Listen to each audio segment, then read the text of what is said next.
আমাদের অনেকের পছন্দের টিভি শো হচ্ছে আদালত, কিন্তু আদালতের এমন কিছু নো লজিক সিন রয়েছে যেগুলো দেখার পর আপনি বিশ্বাসই করতে চাইবেন না। আসলে এই সকল দৃশ্যের পেছনে কোনো লজিকই নেই। तुझे तो मैं आज ही रात हवेली उठा कर ले जाऊंगा, फिर जो हद करूंगा तेरा कैस लेना। अपनी नहीं, कम से कम मेरी इज्जत का तो ख्याल कर ले यार। এই দৃশ্যগুলো দেখার পর আপনার মনে হবে ছোটবেলায় আমরা কত বোকা ছিলাম, আমাদের যেটাই দেখাতো সেটাই বিশ্বাস করে নিতাম। তো চলুন আদালতের কিছু নো লজিক সিন দেখে আসি। তার আগে যারা যারা নিজের মা বাবাকে ভালোবাসেন তারা ভিডিওটিতে একটি লাইক দিন, আর নতুন দর্শক চ্যানেলটি সাবস্ক্রাইব করে ফেলুন। आरोपी को पेश किया जाए।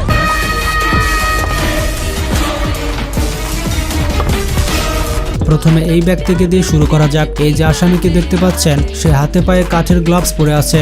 আপনারা হয়তো ভাবছেন সে হাতে পায়ে এটা কেন পরে আছে। সে হচ্ছে একজন ইলেকট্রিক ম্যান, যদি সে কাউকে ছুঁয়ে দেয় তাহলে বিনা টিকিটে উপরে চলে যাবে।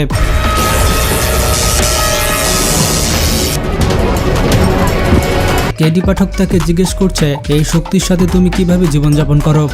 शक्ति के साथ साधारण सा जीवन कैसे जीते हो? तुम्हारी पत्नी घर पर तो हम रबर की जुराबें हाथों और पैरों में पहन लेते हैं। পুরো রাতের বেলায় যখন সে ওয়াইফের কাছে যায় তখন সে কি পরে থাকে? तू समझा? हाँ। नहीं, तू समझा नहीं।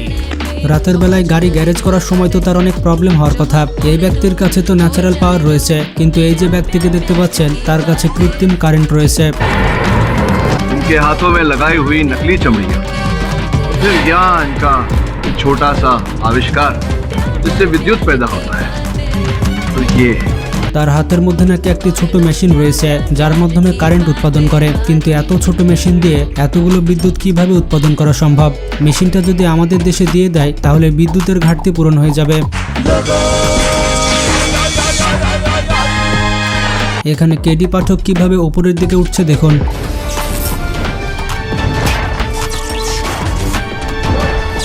কেডি পাঠক কিভাবে উপরে উঠছে এটি সে ভিডিওর মাধ্যমে সবাইকে দেখাচ্ছে। वीडियो द्वारा मैं अदालत को समझाना चाहूँ। अनुमति है।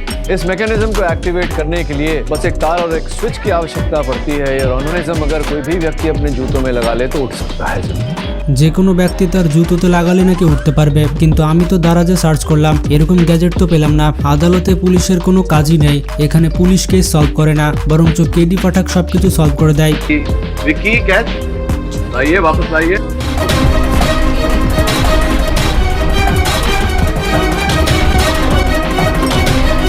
এখানে আবার কেডি পাঠক বল ক্যাচ ধরার প্র্যাকটিস করাচ্ছে। এটি আসলে আদালত নয়, এটি হচ্ছে প্লেগ্রাউন্ড। वो हत्या करने के लिए अपने बाएं हाथ का प्रयोग कर रहा है, अर्थात वो जो भी है वो लेफ्टी है। যেই ব্যক্তি বাম হাত দিয়ে বল ছুড়বে সে নাকি খুনি। এটা কোন লজিকে পাওয়া যায় আমি তো বুঝতে পারলাম না। এখানে কেডি পাঠক কিভাবে বুঝলো যে মেয়েটি গোয়াতে যায়নি? শুধুমাত্র মেয়েটির চেহারা দেখেই কেডি পাঠক বলে দিয়েছে সে গোয়াতে যায়নি। भाई कौन ठप्पा बाड़ी पर? Common sense. गोवा की तपती हुई धूप में अगर कोई घूमे तो चेहरा थोड़ा टैन हो जाता है, लाल हो जाता है, लेकिन इन्हें देखिए, इनका तो चेहरा निखर रहा है एकदम। মাঝে মধ্যে আদালতে কোর্টের কোনো সম্মানই থাকে না। तुझे तो मैं आज ही रात हवेली उठा कर ले जाऊंगा, फिर जो हद करूंगा तेरा कैस लेना। अपनी नहीं, कम से कम मेरी इज्जत का तो ख्याल कर ले यार। যেমন এই ব্যক্তি আদালতে সবার সামনে হুমকি দিচ্ছে। একবার তো কেডি পাঠককে পুলিশ ধরে নিয়েছিল, তার উপরে খুনের অভিযোগ ছিল। शीतल पुलिस को फोन करो। केडी पाठक मुझे मार डालेगा। मैं उसके साथ पुराने किले पर हूँ। এই টিভি শো এর গল্পগুলো আবার সেই হয়ে থাকে। এখানে দুজন মেয়ে ট্রেনে সফর করছিল, একজন যায় হালকা হতে। ওই সময় কিছু বদমাশ লোক আসে আর সিটে বসে যায়। যখনই ওই মেয়েটি বাথরুম থেকে আসে তখন দেখে তার সিট ফাঁকা নেই। एक्सक्यूज मी, आप प्लीज कहीं और जाके पत्ते खेलेंगे। आई मीन ये मेरी सीट है। আরে বোন, ট্রেনের তো সব জায়গাতে সিট ফাঁকা, ঘুরে ফিরে ওই জুয়ারিদের মাঝখানেই তাকে বসতে হবে। তো এরপরে খাল কেটে কুমির আনলে যা হয়। এরপরে মেয়েটি আবার ট্রেন থেকে ঝাঁপ মারে।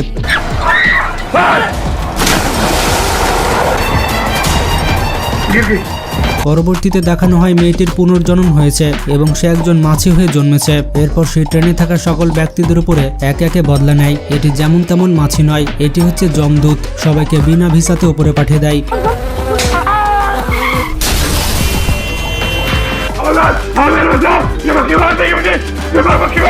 অবাক করা বিষয়টি হচ্ছে এই মাছিটি তার গুণাগুলো জজের সামনে কবুলও করে নেয়। পরে কেডি পাঠক তার ব্রেন চালিয়ে বুঝতে পারে মেয়েটির কোনো পুনর্জন্ম হয়নি, এটি হচ্ছে একটি রোবোটিক মাছি। मनुष्य द्वारा बनाई गई एक रोबोटिक मक्खी है ये सर। ये है वो रिमोट कंट्रोल कह लीजिए जिससे ये साहब इस मक्खी का चालन करते थे। বন্ধুরা এর পেছনে কি লজিক আছে তা আমি বুঝতে পারছি না। আদালতে আবার অনেক সুন্দর সুন্দর আবিষ্কার হয়। मेरा इन्वेंशन ये है मेरे 6 साल की मेहनत का नतीजा। साइबर सेवक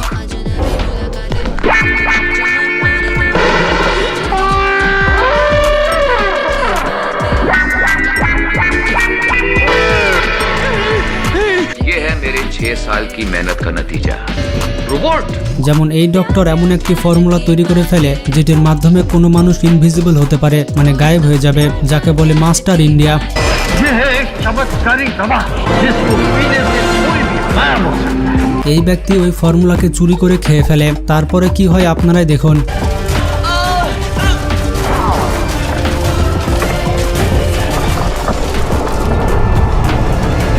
এমনকি আদালতে এলিয়েন শিপও দেখানো হয়েছে। अरे वो देखो, ये तो उड़न तस्तरी है। এই এলিয়েন শিপ তৈরি করা হয়েছে এতটুকু গ্যাজেটের মাধ্যমে, আর এলিয়েন শিপটি নাকি এই ব্যক্তি তৈরি করেছে।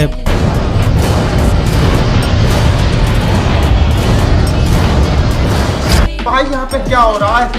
भाई यहाँ पे क्या हो रहा भाई? বন্ধুরা আমরা জানি আদালতে মানুষ সাক্ষী দিতে পারে, কিন্তু আদালত টিভি শোতে পশু পাখি পর্যন্ত সাক্ষী দিতে পারে। এখানে কেডি পাঠক ঘোড়াকে নিয়ে চলে এসেছে।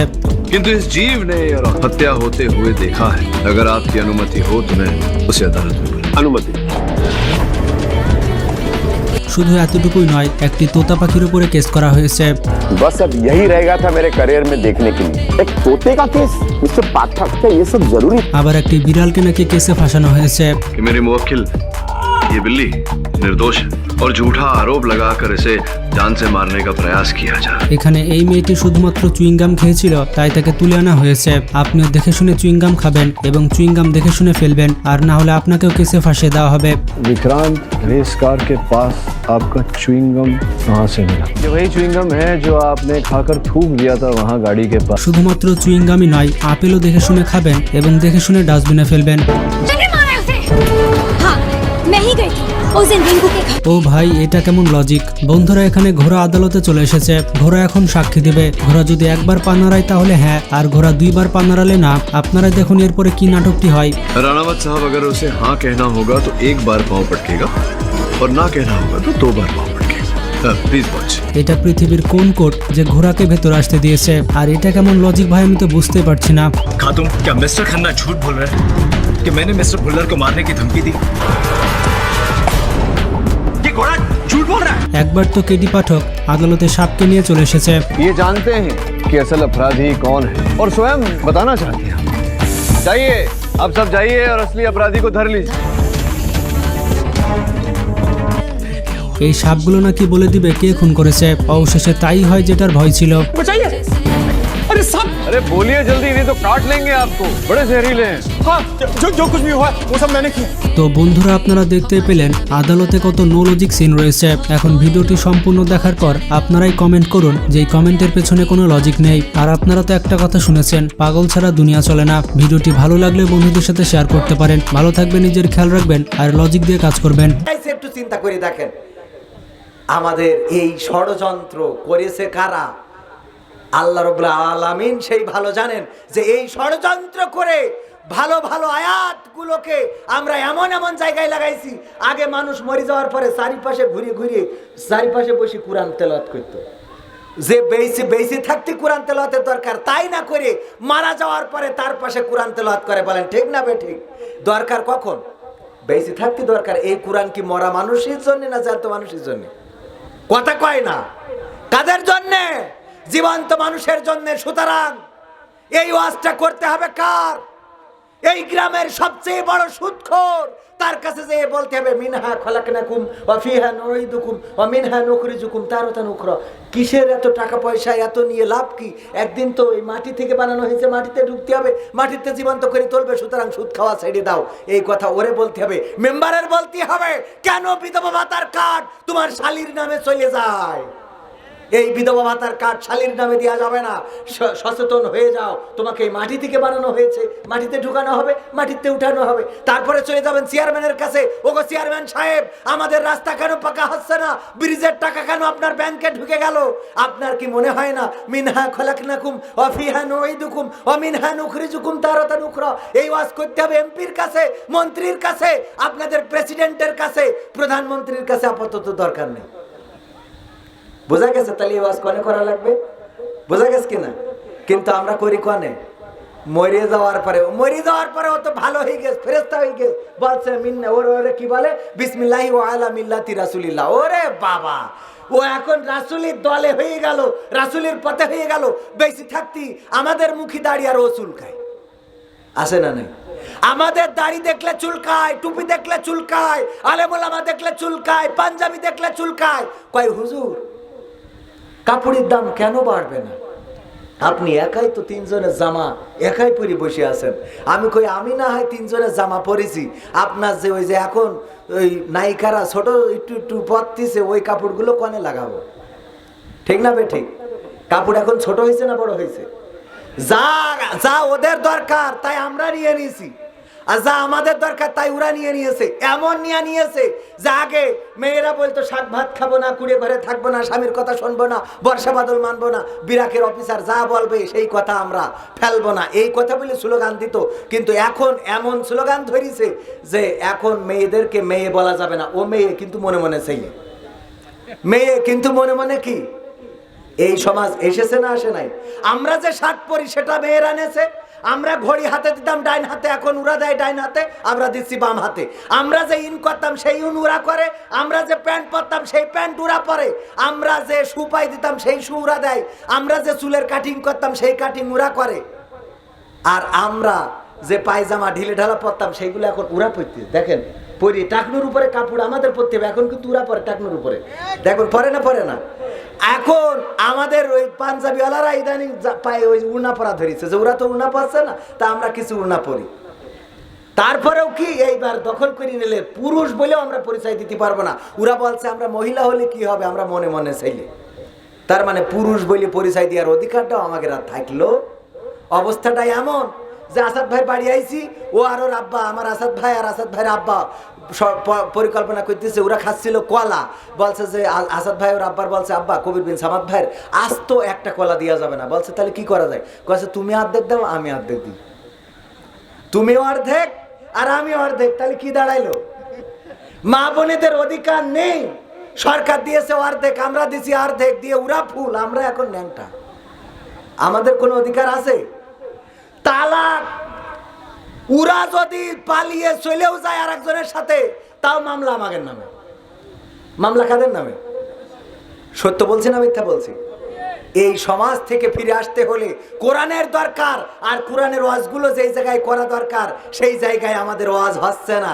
আমিও করতেছি না, যেই চেয়ারম্যান আসতেছে সেই বলতেছি আপনার মতো মানুষ হয় না, আল্লাহ আপনি আসেন বলে আমাদের ইউনিয়নটা ভালো আছে। আসলে ইউনিয়ন বলো তেজমারা শেষ, ঠিক না বে ঠিক?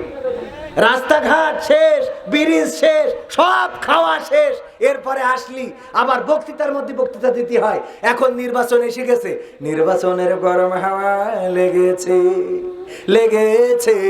নির্বাচনের গরম হাওয়া লেগেছে, শার্টকোট সব রেখে ঘরে, পাঞ্জাবি আর টুপি পরে ভোটের তরে রাস্তায় ওরা নেমেছে, নির্বাচনের গরম হাওয়া লেগেছে। কাউকে এখন ধরবে হাতে, কাউকে ধরবে পায়, বুড়ো চাচার বলবে ডেকে তুমি আমার ভাই, পকেট থেকে বের করিয়া দিবে টাকার নোট, বলবে আমি জনদরদি দিও আমায় ভোট। এসব শুনে কলিম চাচা অনেকখানি রেগেছে, নির্বাচনের গরম হাওয়া লেগেছে। কলিম চাচা রেগে গেছে, কারণ কি?